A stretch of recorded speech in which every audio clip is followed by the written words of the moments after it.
Ölsem canalar karay gözlerim, öleyim dir eller akan leylim leylim leylim leylim. Ey şirin sözlerim, kara gözlerim,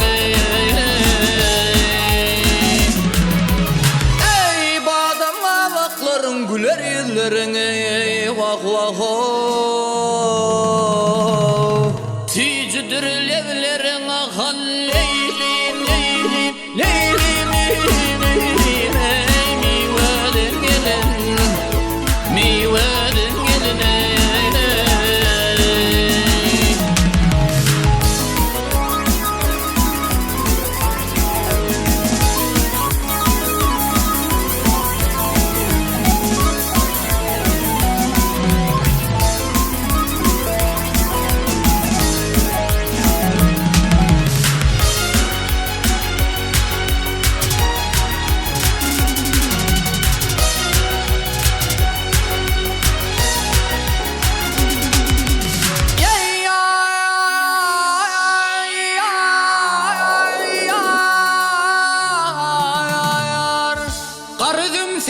şeker şerbet bilen yutman aley.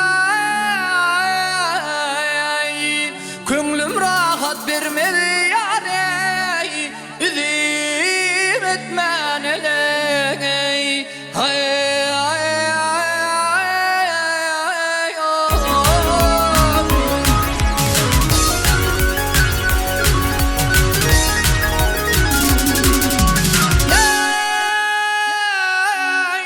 Kurvasılarını tutman aley. Zülfün baştan ayağını yarey, tor edin geline.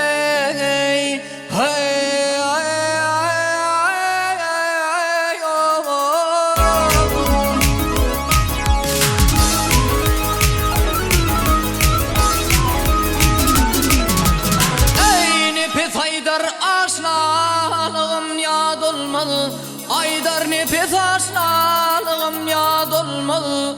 Bir görmezsem yüzün akal leylim leylim leylim leylim leylim. Ey gönlüm şad olmalı, vah gönlüme şad olmalı. Ey yeryüzünde sen kimin perizat olmalı. Vah vah oh. Meğer yere düştün akal leylim leylim leylim leylim leylim. Ey asmandan gelen, kovadan gelen, vay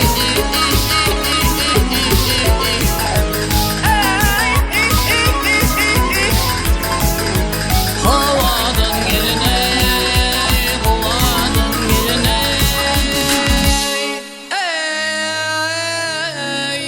asmanan gelin.